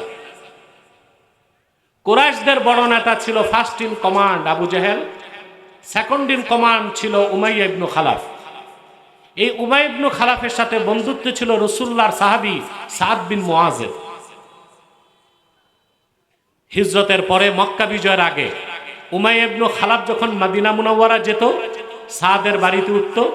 আর রাসূলুল্লাহর সাহাবী সাদ যখন মক্কা মুকাররমা আসতো, উমাইয়ার বাড়িতে উঠত। তো হিজরতের পর মক্কার কুরাইশ সাথে শত্রু মুসলমানের। সাদ বিন মুআজ আসছেন উমরা করতে, এসে উঠছেন তার বন্ধু উমাইয়ার বাড়িতে। উমাইয়াকে বলল, বন্ধু, উনজুর লি সাআতা খালওয়াতিন লাআল্লি আন আতুফাল কাবা। তুমি একটা খালি সময় দেখো, যখন কাবার চত্বরে কেউ থাকবে না, আমি চুপচাপ তোয়াফ করে মদিনা মুনাওয়ারা চলে যাব। কারণ আবু জেহেল দেখলে তো সমস্যা, কথা বুঝেন না? ঠিক দুপুর বেলা, রোদ তো, উমাইয়া ঠিক দুপুর বেলা তাকে নিয়ে আসছে কাবার চত্বরে, যে কেউ থাকবে না। এসে দেখে শয়তান আবু জেহেল দাঁড়ায় আছে। আবু জাহেল তো রাসূলুল্লাহর সাহাবীকে দেখেই রাগে অগ্নি শর্মা। সে উমাইয়া ইবনে খালাফকে বলল, ইয়া আবা সাফওয়ান, মান হাযা মাক। তোমার সাথে এই লোককে চিনে তারপরও জিজ্ঞেস করে কে? বলে রাসূলুল্লাহর সাহাবী সাদ বিন মুআজ মদিনা মুনাওয়ারা থেকে এসেছে উমরা করতে। বলে যদি তোমার সাথে সে না থাকতো, এত সাহস দেখাইছে সে, কিভাবে সুস্থ দেহে মদিনা মুনাওয়ারা ফিরে যায় আমি দেখতাম। আহা মুসলমান, যার ঈমান আছে অন্তরে, তার অন্তরটা আকাশের চেয়ে বিস্তৃত, পুরাটাই সাহস। হযরত সাদ বিন মুআজ রাদিয়াল্লাহু তাআলা আনহু, তিনি তখন আবু জাহেলকে একটা ধমক দিয়ে বললেন, আবু জাহেল, আমাকে তুমি যদি সামান্যতম আঘাত করতা, তুমি কেমন করে মদিনা মুনাওয়ারার পথ ধরে শাম দেশে ব্যবসা করতে যাও, আমিও দেখে নিতাম। মুমিন আল্লাহ ছাড়া কাউরে ভয় পায়? সুবহানাল্লাহ বলবেন। আল্লাহকে যে ভয় পায়, কাউরে ভয় পায় না। আল্লাহ ছাড়া কারো সামনে তার মাথা নত করতে হয় না। আর যে আল্লাহকে ভয় পায় না, ও ভয় পায় বুলেটকে, বোমাকে, ফাঁসিকে, মৃত্যুকে, সাপকে, এমনকি ব্যাংক দেখলেও লাভ দেয়। যার অন্তরে আল্লাহর ভয় নাই, সব ভয় তার ভিতরে। আর যে শুধু আল্লাহরে ভয় পায়, তার অন্তরে কোনো ভয় থাকে না। কারণ ও তো মৃত্যুর সাথে অ্যাপয়েন্টমেন্ট দিয়ে মাঠে নামে। সুবহানাল্লাহ বলবেন না? ভয় আছে? সুবহান। আমরা বলি ঠিক, আমল নাই, ঠিক কিনা? এখন সাদ বিন মুআজ তো উমাইয়ার বন্ধু, কিন্তু আবু জেহেল তো নেতা, নেতারে ধমক দিছে, তার খারাপ লাগছে। সে বলল, লা তারফা সাওতাকা আলা আবিল হাকাম সাইয়্যিদি আহলিল ওয়াদি। সাদ, মক্কা উপত্যকার নেতা আবু জেহেলের সাথে তুমি মোটা গলায় কথা বলো না। হযরত সাদ আস্তে করে বললেন, উমাইয়া, নেতা নিয়া পড়ে আসো, নিজের খবর জানো? বলে, আমার আবার কি খবর? সাদ বললেন, আমি আল্লাহর হাবিবের নূরের জবান থেকে শুনেছি, তিনি ঘোষণা করেছেন সাহাবায়ে কেরাম তোমাকে হত্যা করবেন। রাসূলুল্লাহ যা বলতেন মহাসত্য, এই কথাটা কাফেররা জানতো। সঙ্গে সঙ্গে উমাইয়া বলল, আমাকে হত্যা করা হবে মক্কায় না অন্য কোনো জায়গায়। বলে, রাসূলুল্লাহ সাল্লাল্লাহু আলাইহি ওয়াসাল্লাম এইটা বলেন না। আমি বুঝাতে চাচ্ছি, কাফেররা ঈমান আনে নাই, কিন্তু এইটা জানতো মুহাম্মদ সাল্লাল্লাহু আলাইহি ওয়াসাল্লাম যা বলেন তা মহাসত্য, তার কোনো ব্যতিক্রম। এখন সে এই কথা শুনে আর কিছু মনে আছে? নেতা আর বন্ধু দুইটারে বাদ দিয়ে এক দৌড় দিছে বাড়িতে। বাড়িতে যে তার বউকে ডাকতেছে, ইয়া উম্মা সাফওয়ান, সাফওয়ানের মা তুমি কই? মানুষ বিপদে পড়লে মুমিন ডাকে আল্লাহকে, আর সাধারণ মানুষ যার ঈমান নাই ও ডাকে মা গো, আর কিছু মানুষ ডাকে বউরে। কথা বলেন ঠিক না? তো ডাক দিছে, সাফওয়ানের মা তুমি কই? বলে, এই তো আমি দৌড়ে আসছে। বলে, শুনছো? বলে, কি শুনছি? বলে, আমার বন্ধু সাদ বলেছে মুহাম্মদ সাল্লাল্লাহু আলাইহি ওয়াসাল্লাম বলেছেন সাহাবায়ে কেরাম আমাকে হত্যা করবে। স্ত্রী পাল্টা প্রশ্ন করছে, মক্কায় না অন্য জায়গায়? বলে, এইটা বলে নাই। আল্লাহর হাবিবের কথাকে কি পরিমাণ বিশ্বাস করছে উমাইয়া ইবনে খালাফের মতো কাফের। সে তার বউকে বলল, ওয়াল্লাহি লা আখরুজু মিন মক্কাহ, তোমারে সাক্ষ্য রেখে বলছি আল্লাহর কসম, আমি আর কোনোদিন মক্কার বাইরে যাব না। তার অর্থ হচ্ছে আল্লাহর হাবিব যা বলেছেন তা ঘটবেই ঘটবে, তার ব্যতিক্রম হয় নাই। কিছুদিন পর শুরু হলো বদর যুদ্ধের দামামা। আবু জেহেল ঘরে ঘরে যে সৈন্য রিক্রুট করতেছে, গেছে উমাইয়ার কাছে, যে বলে, বন্ধু বদরে যাব। কেন? কই যুদ্ধ করতে, আমার শরীর ভালো না, আমি যেতে পারবো না। তা আবু জেহেল তো ছিল দুষ্ট নেতা। কি ছিল? যে নেতাগুলো দুষ্ট হয় তারা আবার কর্মীরে তৈলমর্দন করতে পারে, পামপট্টি দিয়া। দেখেন না, নির্বাচন আসছে, এখন নেতারা আসবে, আপনাদের কত তেল দিবে। ভাই সব, আমি আপনাদেরই কলিজার টুকরা সন্তান, একবার সুযোগ দেন। পুকুরগুলো ভরে দিব মাছে, গোলাগুলো ধানে, সোনার চামচে রূপার বাটিতে 3 বেলা দুধ ভাত খাবেন। ক্ষমতায় যাওয়ার পর দেখা যায় জনগণ ছাই ভাতও পায় না। ঠিকটা তো ঠিক মতো কইলা না? সবাই না, কিছু তো ভালো আছে, ঠিক না? আমাদের এই ভালোগুলো বাছাই করতে হবে। সব যে খারাপ তা না, এর মধ্যেও কিছু ভালো আছে। আমি খেলাফায় বিশ্বাসী, ডেমোক্রেসিতে বিশ্বাসী না। আপনারা যারা ডেমোক্রেসি বিশ্বাস করেন, আপনাদেরকে অনুরোধ থাকবে, অন্তত নেতা নির্বাচনে একটা জিনিস দেখবেন, আপনি যাকে ভোট দিচ্ছেন তার ঈমান আছে কিনা, 2 সে চরিত্রবান কিনা, 3 সে নামাজ পড়ে কিনা, 4 সে হালাল কামাই করে কিনা। সারা দেশের মানুষ এই কোয়ালিটি, এই ক্রাইটেরিয়া দেখে যদি নেতা নির্বাচন করে, তাহলে বাংলাদেশটা ইসলামী রাষ্ট্র না হলেও ইসলামী সমাজ হয়ে যাবে। বলেন তো, রাষ্ট্র বড় না সমাজ বড়? কোনটা বড়? রাষ্ট্রবিজ্ঞান বলে society is great than state, রাষ্ট্র থেকে সমাজ বড়। আমরা এই প্রজন্ম যদি ইসলামী সমাজ উপহার দিতে পারি, আগামীর প্রজন্ম বাংলাদেশকে ইসলামী রাষ্ট্র বানায় দিতে পারবে। আমরাই সমস্যা, ভোটাররাই সমস্যা। এসব বিক্রি হয়ে যায় নির্বাচনের রাতে। এসব কি হয়? কম দরে। আরে ভাই, কোরবানির সময় একটা বড় মাপের খাসির দাম হয় 30,000 টাকা, আর নির্বাচনের রাতে ভোটারের দাম হয় শুধু 1,000 টাকা। এত সস্তায় যেই দেশের ভোটাররা বিক্রি হয়, ডক্টর ইউনূস কিয়ামত তক সংস্কার করে ওই দেশ ঠিক করতে পারবে না। পারছে? গেছে না 15 মাস, 9 মাস ঐক্য মৈত্য কমিশনে বসছে। কয় মাস? 9 মাস। 54 লাখ টাকার চা বিস্কুট খাইছে। কত লাখ টাকা? খানার খরচ 54 লাখ টাকা। কি খাইছে? এটি কি চাউল ডাউল খাইছে না রূপা সোনা খাইছে? নাস্তা খাইছে, খানা খাইছে। 54 লাখ টাকা।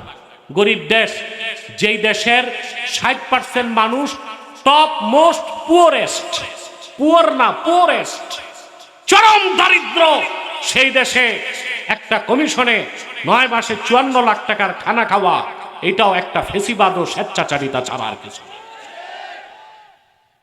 তারপর দেশ ঠিক হয়ে গেছে? চুরি আছে, দুর্নীতি আছে, চাঁদাবাজি আছে, খুন খারাপি আছে। আগে মানুষ ঠিক করে। ব্যক্তি যখন ভালো হবে, পরিবার ভালো হবে, পরিবার ভালো হবে, সমাজ ভালো হবে, সমাজ ভালো হলে অবশ্যই রাষ্ট্র ভালো হবে। ঐকমত্য কমিশন দিয়া সংস্কার করা যাবে না। আল্লাহর কোরআনের শিক্ষা দিয়া প্রতিটি মানুষের হৃদয়কে সংস্কার করেন, সারা রাষ্ট্র, দেশ ও সমাজ ভালো হয়ে যাবে। মৌলিক জায়গায় হাত দিতে হবে। সেজন্য আমাদের লাগবে একটি পূর্ণাঙ্গ ইসলামী শিক্ষা ব্যবস্থা, যেখানে কোরআন সুন্নাহ শিক্ষাও থাকবে, বিজ্ঞান প্রযুক্তি, physics, chemist, zoology, cosmology, botany, theology সব থাকবে। ঠিক না? আমরা তখন ভালো মানুষ পাবো। আমরা তখন দেখব যারা ডিসি, এসপি, আমলা, কামলা, কর্মকর্তা, টিওনো, ইওনো, একদিকে ভালো অফিসার, আরেকদিকে ভালো মুসলমান। ঘুষ থাকবে? কথা বলেন। চুরি, দুর্নীতি, সমস্যাটা আমাদের মধ্যে। আমরা সংস্কার করলে সব ঠিক। আল্লাহ কবুল করুক। কথা শুনতেছেন? এখন উমাইয়া ইবনে খালাফ আবু জেহেলে তারে পাম পট্টি দিয়া রাজি করায় নিছে, সে যুদ্ধে যাবে। আবু জেহেল যাওয়ার পর তার বউ দৌড়ে এসে বলল, তুমি কি ভুলে গেছো সাদ কি বলে গেছে? মুহাম্মদ সাল্লাল্লাহু আলাইহি সাল্লাম বলেছেন তোমাকে হত্যা করা হবে। তো বউরে বলতেছে, আবু জেহেল তো শয়তান মানুষ, ওর একটা বুঝ দিছি, আমি বের হব, আবার একটা বাহানা করে চলে আসব। আমার ভাইরা হাদিস সাক্ষ্য দেয়, উমাইয়া ইবনে খালাফ বদর যুদ্ধে বের হবার পর আর ফিরতে পারে নাই। যে বেলালকে বছরের পর বছর নির্যাতন করেছে, হাদিস সাক্ষ্য দেয়, ফাকাদ্দারাল্লাহু কাতলা ফাকাদ্দারাল্লাহু কাতলাহু বিয়াদি বেলালিন মুআজ্জিনি রাসূলিল্লাহ। আল্লাহ তাআলা তার হাবিব মুহাম্মদ সাল্লাল্লাহু আলাইহি সাল্লামের মুয়াজ্জিন হযরতে বেলালের হাতেই উমাইয়া ইবনে খালাফের মৃত্যু নির্ধারণ করেছে। আমি কি বুঝাতে চাইলাম? মুহাম্মদ সাল্লাল্লাহু আলাইহি সাল্লাম যা বলেন তা মহাসত্য। এই বিশ্বাসটা আবু জাহেলের ছিল কিনা? উমাইয়ার ছিল কিনা? বাকি কাফেরদের ছিল কিনা? মদিনা মুনাওয়ারার সব ইহুদিদের ছিল কিনা? ঈমান সবাই। হেদায়েত কার হাতে? কয় প্রকার? একটা ইরাতুত তারিক আর একটা ইসালিলাল মাতলুব। আল্লাহ সেটাই বলেছেন, কুল ইন্নাল্লাহা ইউদিল্লু মান ইয়াশা ওয়া ইয়াহদি ইলাইহি মান আনাব। সুবহানাল্লাহ। এখন আল্লাহ আদর করে কাদেরকে হেদায়েত দিয়া মানজিলে মাকসুদে পৌঁছায়, এদের পরিচয় লাগবে না? কথা বলেন, নাইলে আমার বিষয়টা পরিপূর্ণ হবে। আল্লাহ রাব্বুল আলামিন বলেন, আল্লাযীনা আমানু ওয়া তাতমাইন্নু কুলুবুহুম বিযিকরিল্লাহি আলা বিযিকরিল্লাহি তাতমাইন্নুল কুলুব। যারা ঈমান এনেছে আর আল্লাহর জিকিরে যাদের অন্তরসমূহ প্রশান্ত হয়ে যায়, আল্লাহ তাদেরকেই পথ দেখায়া হেদায়েতের শেষ মঞ্জিলে পৌঁছায় দেয়। এখন তো আবার প্রশ্ন আসে, যারা ঈমান আনছে তারা তো হেদায়েত পাইছে, আবার আল্লাহ পথ দেখাবেন কেন? প্রশ্ন আসে না? দেখেন, ঈমান আনার পর সবার ইয়াকিন সমান হয় না। এখানে হেদায়েতের অর্থ যে ঈমান আনার পর বিনয়ের সাথে আল্লাহর দিকে এগিয়ে আসে, আল্লাহ তার ঈমানকে পরিপূর্ণ করার জন্য অন্তরের ইয়াকিনকে চূড়ান্ত পর্যায়ে নিয়ে যান। সুবহানাল্লাহ বলুন। তুমি কোথায় যাচ্ছ এখন স্টেজ থেকে? হ্যাঁ, কি দরকার? কেউ ডাকে নাকি? তা আমার তো ডিস্টার্ব হয়। দরকার না থাকলে বসে থাকো। টাইম কত এখন? ইয়া আল্লাহ, 1 ঘন্টা হয়ে গেছে। তোমরা একটু আওয়াজ দিবা না? ছালাক মাছ।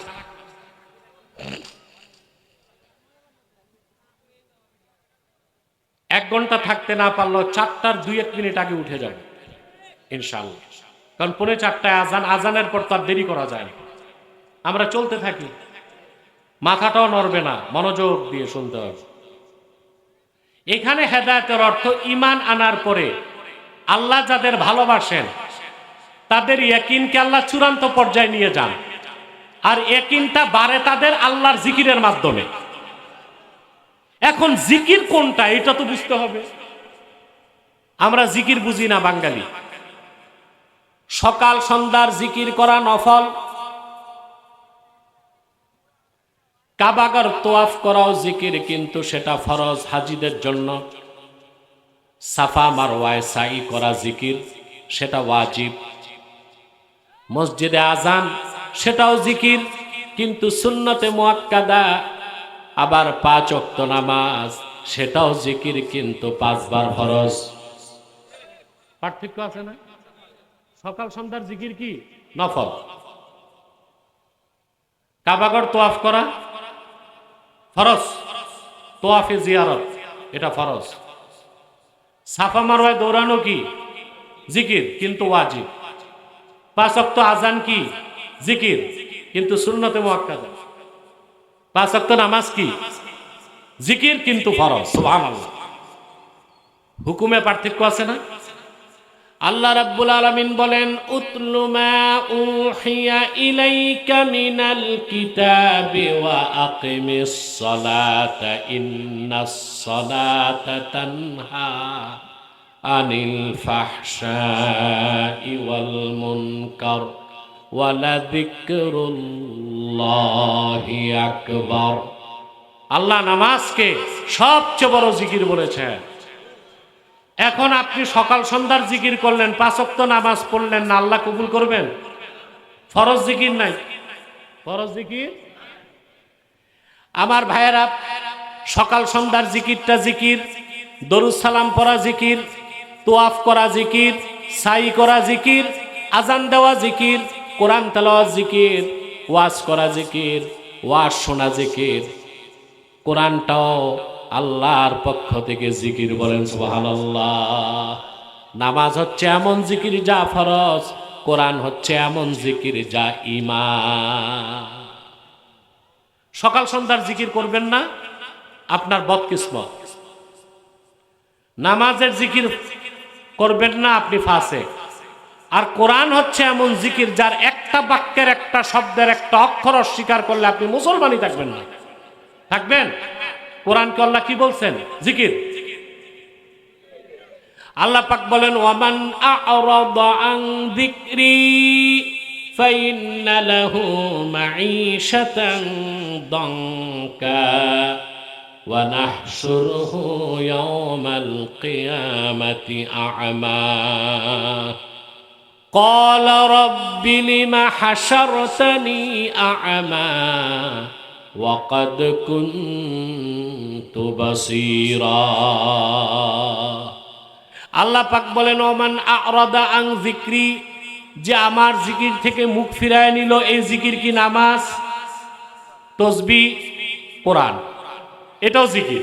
এটাও কি? বাউলরা জিকির করে মুখে, কিন্তু বড় জিকির কোরআন বিশ্বাস করে না। এগুলো বাউল না ফাউল?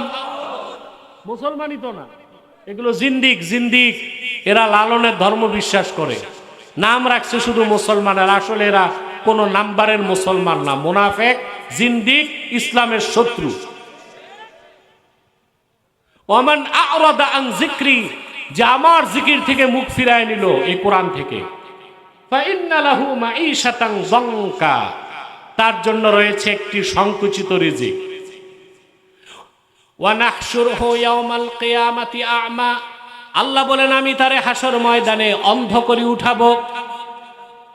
সে বলবে ক্বাল রব্বি লিমা হাশারতানি আ'মা, আয় আমার রব, আমার তো দুনিয়ায় দৃষ্টি ছিল, অন্ধ করে কেন উঠাইলা? আল্লাহ বলবেন রে বান্দা, আমার জিকির, আমার কোরআন তোমার কাছে পৌঁছেছিল, তুমি ভুলেছিলা, আজকে আমি আল্লাহ তোমারে ভুলে রইলা। আল্লাহ যে বলেছেন আল্লাযীনা আমানু ওয়া তাতমাইন্নু কুলুবুহুম বিযিকরিল্লাহ, আল্লাহর জিকিরে যাদের অন্তরসমূহ প্রশান্ত হয়, এই জিকির সকাল সন্ধ্যার জিকির না, এই জিকির হচ্ছে 30 পারা কোরআন। অর্থাৎ ব্যক্তি যত কোরআন পড়বে, আমল করবে, তার ইয়াকিন তত বাড়তে থাকবে।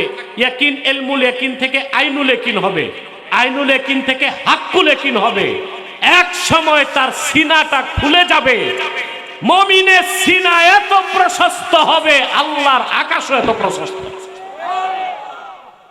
এটা ইয়াকিন। এটা কি? জাওয়ালুশ শাক। অন্তর কখন অস্থির হয়? যখন অন্তর কোনো সিদ্ধান্ত পায় না। অন্তরকে বলে কলব। কি বলা হয়? কলব। কেন কলব বলা হয় প্রশ্ন আসে না? সুম্মিয়াল কলবু কলবান লিতাকাল্লুবিহি, অন্তরটা এক জায়গায় থাকে না, ঘোরাঘুরি করে, এজন্য এটাকে বলা হয় কি? কলব। উচ্চারণ ভুল করেন না, কালব না, কালব মানে কুত্তা। উচ্চারণ কি হবে? কলব। অনেক আলেমও দেখি ভুল উচ্চারণ করে, বলে কালব ঠিক করতে হইব। কালব মানে কি? উচ্চারণ কি কালব হবে না কলব? এই উচ্চারণ ঠিক করতে হবে। এই অন্তরটা অস্থির থাকে, এদিক সেদিক ঘুরে। যখন অন্তরের দৃষ্টি থাকে মওজুদাত, পৃথিবীর দিকে, আর যখন আল্লাহর জিকিরে অন্তরটা আল্লাহমুখী হয়ে যায়, তখন অন্তরে আর অস্থিরতা থাকে না, এটা একদিক থাকে আল্লাহর দিকে, তখন অন্তর প্রশান্ত হয়ে যায়। শুধুমাত্র আল্লাহর জিকির, কোরআনের মাধ্যমেই অন্তরকে আল্লাহমুখী করা যায়, অন্তরের ভিতর ইয়াকিনকে বৃদ্ধি করা যায়। আল্লাহ তখন ওইসব বান্দার ইয়াকিনকে চূড়ান্ত করে অন্তরে ইতমিনানে কলব, স্যাটিসফ্যাকশন অফ মাইন্ড ঢেলে দেন। তখন ইমানের কোনো বিষয়ে তার আর সন্দেহ থাকে না। আমি একটা দৃষ্টান্ত দেই। হযরত ইব্রাহিম আলাইহিস সালাম, সুবহানাল্লাহ, জাতির পিতার নাম কি? জোরে বলতে হবে। তিনি একদিন আল্লাহ তাআলাকে বললেন, রব্বি আরিনি কাইফা তুহিল মাউতা। আল্লাহর জিকিরে যে অন্তরে ইতমিনান হয়, প্রশান্তি আসে, এটা বুঝাচ্ছি। জিকির মানে কি? তাসবিহ না কোরআন? কোরআন যার সাথে থাকবে তার মনে কোনো সন্দেহ, তার ইয়াকিন হবে চূড়ান্ত, ঈমান হবে পরিপূর্ণ। সে তখন পুরা হেদায়েত পেয়ে গেল, মৃত্যুর সাথে সাথে আল্লাহর রহমতের কোলে সে চলে যাবে। হযরত ইব্রাহিম বললেন, আল্লাহ তুমি আমাকে দেখাও কিভাবে তুমি মৃতকে জিন্দা করো। সুবহানাল্লাহ বলবেন না? আপনাদের বিশ্বাস আছে মৃতকে জিন্দা করার মালিক কে? জোরে বলেন কে? এটা বিশ্বাস করেন? কিন্তু আল্লাহ যে মৃত্যুর পর জিন্দা করবেন, এই ঈমানটা সবার আছে, ইয়াকিনটা কি সমান? ইয়াকিনটা দেখেন না, আমাদের দেশে মিছিল করে মানুষ, বাঁচলে গাজী মরলে শহীদ। পুলিশ এসে একটা গুলি ফুটাইছে, ঠুস, সব ফুস, কেউ মাঠে নাই। নেতা যে কই তাও দেখে না। বোঝা যায় আল্লাহর পথে মৃত্যুবরণ করলে শহীদ। ঈমানটা সবার আছে, কিন্তু ইয়াকিনটা সমান। এই ইয়াকিন থাকলে কেউ পালায়? কথা বলে। ইব্রাহিম আলাইহিস সালাম বললেন, আল্লাহ তুমি কিভাবে মৃতকে জিন্দা করো আমার একটু দেখাও না। আল্লাহ তাআলা ডেকে বললেন, আওয়ালাম তুমিন, ইব্রাহিম তুমি কি তা বিশ্বাস করো না? হযরত ইব্রাহিম বললেন, ক্বালা বালা ওয়ালাকিন লিয়াতমাইন্না কলবি আইলিয়াজদাদা ইয়াকিনি। আল্লাহ বিশ্বাস করি, তবে তুমি যদি মৃতকে জিন্দা করে দেখায় দাও আমার ইয়াকিনটা বেড়ে যাবে। ইয়াকিনটা সুবহানাল্লাহ বলবেন। আল্লাহ বলেন ঠিক আছে, ফাখুজ আরবাআতাম মিনাত তায়রি ফাসুরহুন্না ইলাক। চারটা পাখি ধরো। কয়টা পাখি? তারপর তোমার কাছে পোষ মানাও। ও মিয়া সাহেব, এই চুপচাপ বসেন, আজানের অনেক সময় দেরি আছে। যেখানে আমি উঠি না ওখানে আপনার উঠার দরকারটা কি পড়ছে? দুই একজন মানুষ থাকেই চুলকানি রোগ, এক জায়গায় বসতে পারে না, এদেরকে সুপার গ্লু দিয়ে বসাই দেওয়া হয়েছে। বরং যারা দাঁড়িয়ে আছেন আল্লাহর রাস্তায় বসে যান, বসে যান, আবার বলছি বসে যান।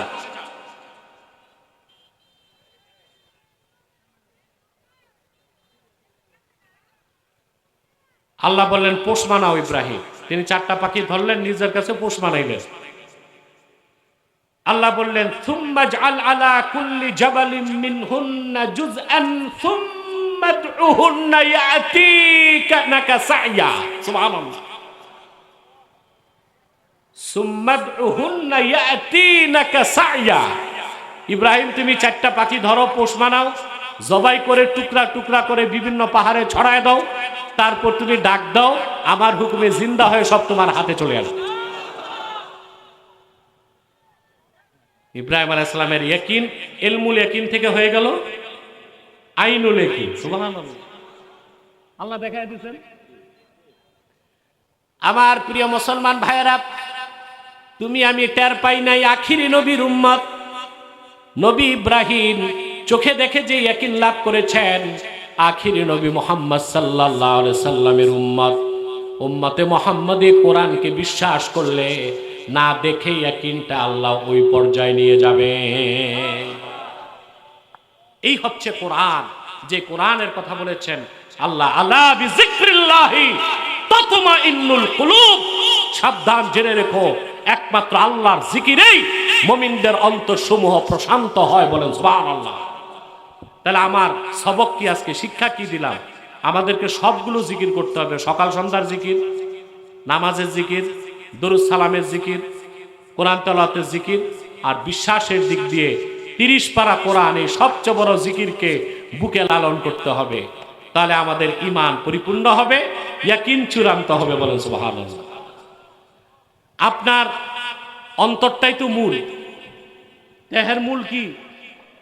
অন্তর। এই কলব, এই অন্তর যদি আল্লাহর কোরআনের নূরে নূরানি হয়, অন্তরে ইতমিনান ভরে যাবে, সুকুন চলে আসবে। সুবহানাল্লাহ। বসো বসো। সুবহানাল্লাহ। দিল ঠিক, সব ঠিক। দিল ঠিক। মানুষের দেহের মূল কি? চোখ, মাথা, দিল। সুবহানাল্লাহ। 2023 সাল পর্যন্ত মেডিকেল সায়েন্স বলেছে the vital organ of human body is brain. মানুষের দেহে সবচেয়ে জরুরি অঙ্গ হচ্ছে মাথা। জরুরি অঙ্গ কি? 2024 সালে বিজ্ঞানের নতুন আবিষ্কার, the vital organ of human body is heart. মানুষের দেহের সবচেয়ে জরুরি অঙ্গ হচ্ছে হৃৎপিণ্ড। কথাটা আমার নূর নবীজি বলেছেন 1500 বছর আগে। বলেন নাই? আলা ওয়া ইন্না ফিল জাসাদি মুদগাহ ইযা সালাহাত সালাহাল জাসাদু কুল্লুহু ওয়া ইযা ফাসাদাত ফাসাদাল জাসাদু কুল্লুহু আলা ওয়া হিয়াল কলব। সাবধান, জেনে রেখো, মানুষের দেহের মধ্যে একটি গোশতের টুকরা আছে। এই গোশতের টুকরাটা যখন ভালো হয়ে যাবে, পুরা মানুষটা ভালো হয়ে যাবে। গোশতের টুকরাটা যখন বরবাদ হয়ে যাবে, পুরা মানুষটাই বরবাদ হয়ে যাবে। সাবধান জেনে রেখো সেই গোশতের টুকরার নাম হচ্ছে কলব, হৃদয়, দিল, হৃৎপিণ্ড, মন। কোনটা বুঝছেন? একটারই ভিন্ন ভিন্ন নাম, ঠিক কি না? এই দিলটা ঠিক করতে হবে। এই দিলে যখন ইত্মিনান চলে আসবে, সুকুন চলে আসবে, বুঝতে হবে আপনি পরিপূর্ণ মুমিন, আপনার জন্য আল্লাহর রহমতের নজর আছে। আলা বিযিক্রিল্লাহি তাতমাইন্নুল কুলুব, বলেন সুবহানাল্লাহ। শুধু ঈমানের মাধ্যমেই, ইয়াকিনের মাধ্যমেই হৃৎপিণ্ড পবিত্র হয়, পরিষ্কার হয়, নূরের টুকরা হয়ে যায়। যার দিলে ঈমান আছে, ইয়াকিন আছে, তার সিনাটা আল্লাহর আকাশের চেয়ে প্রশস্ত। সুবহানাল্লাহ বলো। সেই দামি মানুষ, সেই কি দামি মানুষ। হৃদয় ঠিক, সব ঠিক, ঠিক না? আমি বলে থাকি human body as like state, heart is the capital of this state. মানুষের দেহটা যদি হয় একটা রাষ্ট্র, হৃৎপিণ্ড হচ্ছে সেই রাষ্ট্রের রাজধানী। আপনারা জানেন যুদ্ধনীতিতে রাজধানী যার দখলে, দেশ তার দখলে। 16 বছর রাজধানী দখল করতে পারেন নাই, দেশও দখল করতে পারেন নাই। 5ই আগস্ট রাজধানী দখল হয়েছে, দেশও দখল হয়েছে। রাজধানী যার, শয়তান এটা জানে, শয়তান এটা।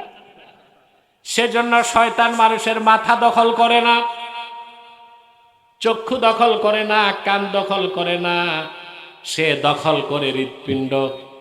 সে জানে যদি হৃদয়টা আমার থাকে, মানুষটা আমার থাকবে। আল্লাহর হাবিব ইরশাদ করেছেন, আশ-শায়তানু জাসিমুন আলা কলবি বানি আদম ইদা যাকারা ফাখানাসা ওয়া ইদা গাফালা ফাওয়াসওয়াসা ওয়া ফি রিওয়ায়াতিন ইদা যাকারাল্লাহ ফাখানাসা ওয়া ইদা গাফালা ফাওয়াসওয়াসা।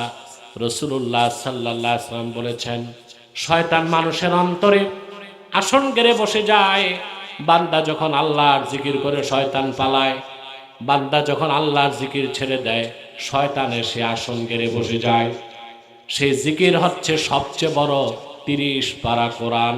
এই কোরআন যার সিনায় থাকবে, ওখানে শয়তানের জায়গা নাই। কোরআন যার সিনায় নাই, জিকির আছে ঠোঁটে, শয়তান ভালো করে তার অন্তরে বসে যাবে।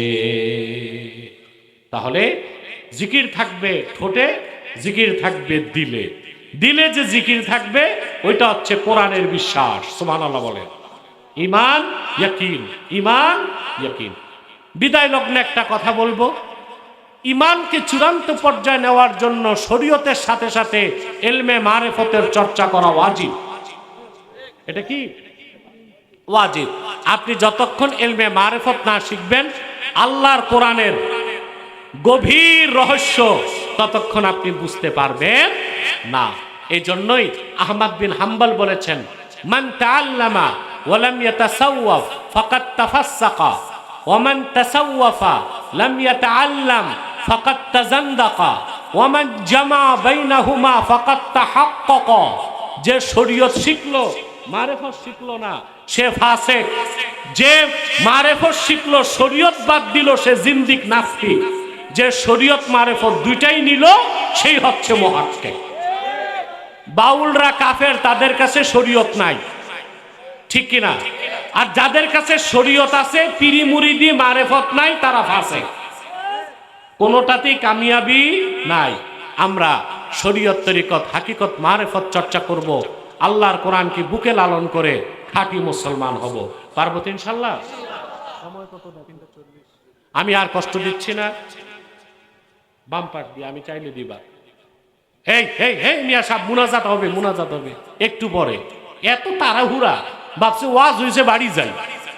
ভাব সাহেব আউলিয়া কেরাম যে মুনাজাত লাগবে না, মুনাজাত লাগবে না। প্রিয় বন্ধুগণ, আপনারা এখানে বিভিন্ন দল ও মতের লোক আছেন কিনা? আমি সারা বাংলাদেশে ঐক্যের কথা বলি, তবে আমি রাজনৈতিক ঐক্যে বিশ্বাসী না, আমি অরাজনৈতিক ঐক্যে বিশ্বাসী। আপনারা কথা বলেন। রাজনৈতিক ঐক্য বাংলাদেশে সম্ভব না। আমি একটা উদাহরণ দিই। এটা কিশোরগঞ্জ কয় নাম্বার আসন? 3। মনে করেন, বলেন নাউজুবিল্লাহ, এই 3 নাম্বার আসনে আমি যদি নির্বাচনে দাঁড়াই, বলেন নাউজুবিল্লাহ, আপনারা যতগুলো লোক আছেন 3 ভাগের 1 ভাগ লোক আমারে ভোট দিবেন না। ঠিকটা ঠিক মতো কইল না। 3 ভাগের 1 ভাগ লোক আমাকে ভোট দিবে না। এই কথাটাই আমার দেশে অনেক পীর আর বক্তা বুঝে না। জনগণ যা দেখে মনে করে সব তো আমার, ভোটে দেখে জামানত নাই, পাশের আগে বাস। সত্য। একটা ঐক্য সম্ভব, ওইটা হচ্ছে দিনের স্বার্থে। 3টা ইস্যুতে আমরা এক হয়ে যাব। ইসলামের সুমহান স্বার্থ রক্ষায় ঐক্যবদ্ধ হয়ে যাব, মুসলমানদের মৌলিক দাবিগুলো আদায়ে এক হয়ে যাব, আর বাংলাদেশের স্বাধীনতা রক্ষায় এক হয়ে যাব। আমাদের এই 3টি স্বার্থের বিরুদ্ধে কাজ করতেছে বাংলাদেশে 3টে অমুসলিম সম্প্রদায়। তার মধ্যে সবচেয়ে নিকৃষ্ট হচ্ছে কুখ্যাত কাদিয়ানি সম্প্রদায়। নিঃসন্দেহে তারা কাফের এবং অমুসলিম। তাদেরকে যারা কাফের বলবে না, তারাও কাফের। কারণ তারা আল্লাহর আখির নবী মুহাম্মদ সাল্লাল্লাহু আলাইহি সাল্লামকে আল্লাহর শেষ নবী হিসেবে বিশ্বাস করে না। চিল্লায় বলেন নাউজুবিল্লাহ।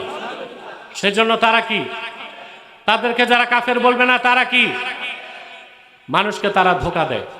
মুসলমানদের মতো দাড়ি রাখে, টুপি লাগায়, নাম রাখে, তাই বলে মুসলমান হবে? দাড়ি রাখলে কেউ যদি কথা বলবা না, স্কুলে তোমরা এসে বসতে পারো বা ওদেরকে নিয়ে যাও। কথা শুনতেছেন? দাড়ি রাখলে কেউ মুসলমান হতে পারবে ঈমান না আনলে? আরে ভাই, দাড়ি রাখলেই কেউ যদি মুসলমান হইতে পারতো, তো রবীন্দ্রনাথ ঠাকুরের চেয়ে বড় মুসলমান কে হইত? সে কি মুসলিম ছিল? কি ছিল? কাফির ছিল, অমুসলিম ছিল। টুপি লাগাইলে মুসলমান হওয়া যায়? দিল্লি পার্লামেন্টে হিন্দু এমপিরাও তো টুপি লাগায়, মুসলমান হবে? নাম রাখলে মুসলমান হওয়া যায়? এক শয়তান বোতলে পেশাব করে উপরে লেবেল দিছে শরবত, শরবত হবে? তদ্রুপ কাদিয়ানিরা কাফের। আব্দুল আউয়াল, আব্দুল সামাদ, মুবাশশির আলী, কবির চৌধুরী, শাহরিয়ার কবির আর নিঝুম মজুমদার, এসব নাম রাখার দ্বারা তারা মুসলমান হতে পারেন।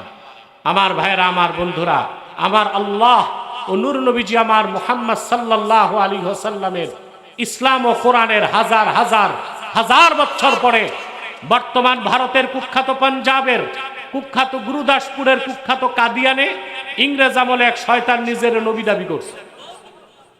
চিল্লায় বলেন নাউজুবিল্লাহ। শয়তানটার নাম রাখছিল তার বাপ মির্জা গোলাম আহমদ কাদিয়ানি। সাবধান, তাকে গোলাম আহমদ বলা যাবে না, কারণ গোলাম আহমদ অর্থ আহমদ এর গোলাম। কোন কাফের কোনদিনও গোলাম আহমদ এর গোলাম হতে পারে না। আর কাদিয়ানের কাজ্জাব ছিল শেষ দরজার কুখ্যাত কাফের। সে গোলাম আহমদ এর গোলাম ছিল না, সে ছিল কুখ্যাত শয়তানের কুখ্যাত গোলাম। কাদিয়ানের কাজ্জাব, মিথ্যা নবুয়তের দাবিদার, ইংরেজদের পা চাটা গোলাম মির্জা গোলাম শয়তান কাদিয়ানির উপর গজব এসেছে 1908 সালে। যখন গজব এসেছে, কাদিয়ানের কাজ্জাব, মিথ্যা নবুয়তের দাবিদার, ইংরেজদের পা চাটা গোলাম মির্জা গোলাম শয়তান কাদিয়ানি 1908 সালে ধ্বংস হয়ে কুখ্যাত জাহান্নামের কুখ্যাত কুকুরে পরিণত হয়েছে। তার অনুসারীরাও ধ্বংস হয়েছে। বর্তমানে কিছু কাদিয়ানি বাংলাদেশে আছে। নিঃসন্দেহে তারা কাফের। তারা বিশ্বাস করে 1857 সালে কোরআন শরীফ বাজেয়াপ্ত হয়ে গেছে। তা তারা কি শুধু কাফের না ইহুদিদের চেয়ে নিকৃষ্ট কাফের? তারা নাম পরিবর্তন করে করে মিথ্যা পরিচয় দেয়। কখনো নিজেদের পরিচয় দেয় আহমদী জামাত, কখনো বলে আহমদিয়া জামাত, কখনো বলে আহমদী সম্প্রদায়, কখনো বলে আহমদিয়া সম্প্রদায়, কখনো বলে আহমদী মুসলিম জামাত, কখনো বলে আহমদিয়া মুসলিম জামাত। সাবধান, যত কাদিয়ানি ছিল আছে থাকবে, তারা কেউ আহমদী জামাত নয়, আহমদিয়া জামাত নয়, আহমদী সম্প্রদায় নয়, আহমদিয়া সম্প্রদায় নয়, আহমদী মুসলিম জামাত নয়, আহমদিয়া মুসলিম জামাত নয়, তারা শয়তানি জামাত, কুখ্যাত জাহান্নামের কুখ্যাত কুকুরের দল। আমাদের সকল দলের একটাই দাবি, অনতিবিলম্বে স্বাধীন বাংলায় শয়তান কাদিয়ানীদেরকে রাষ্ট্রীয়ভাবে অমুসলিম ঘোষণা করতেই হবে, করতেই হবে, করতেই হবে। এই দাবি আদায় যদি জানমাল দিতে হয়, কারা কারা প্রস্তুত আছেন হাত তুলে দেখা।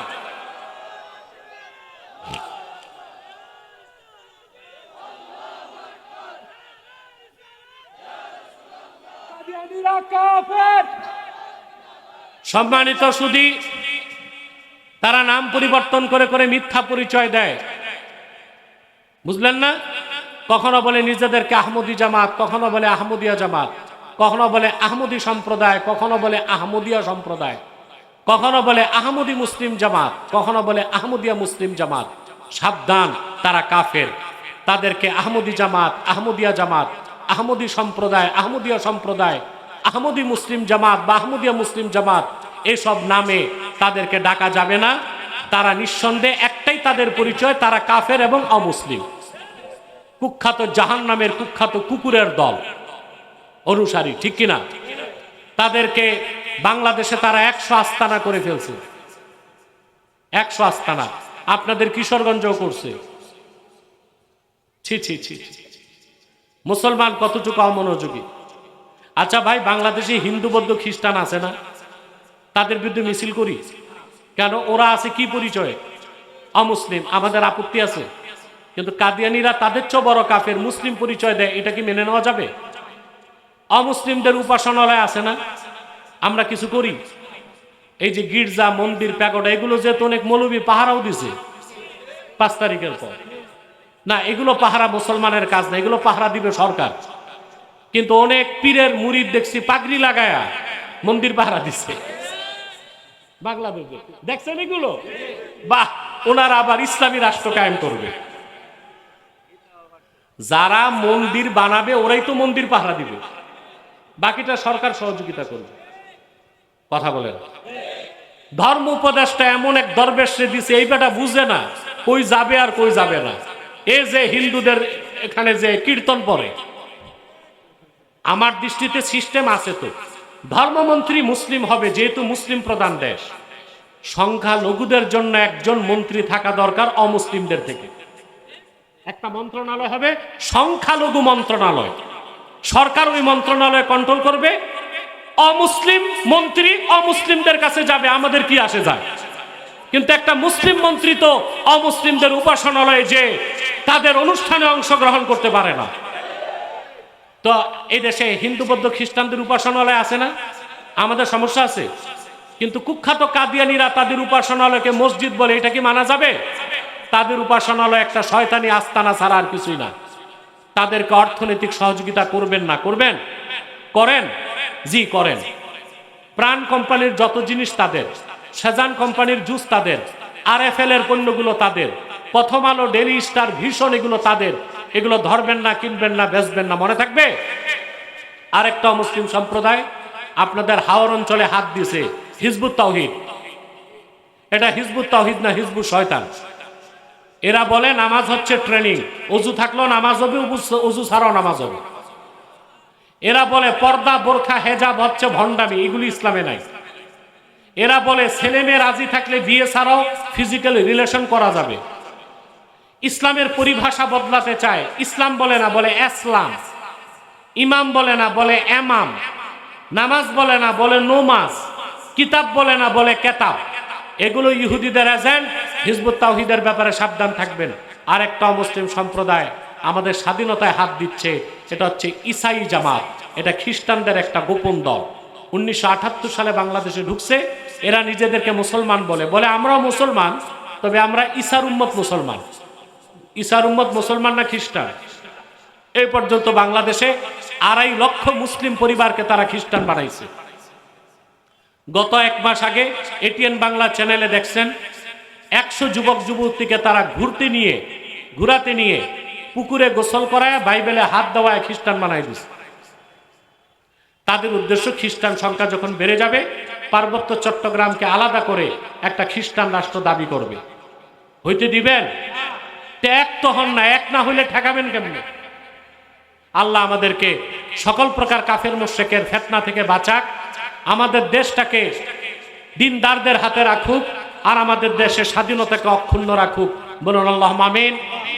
কয়েকটা প্রশ্ন আসছে, বললে আমি উত্তর দিয়ে দিই। ইস্তেগফার পড়েন 11 বার, সূরা ফাতিহা পড়েন 1 বার, সূরা ইখলাস পড়েন 3 বার, যেহেতু ইসালে সওয়াব মাহফিল।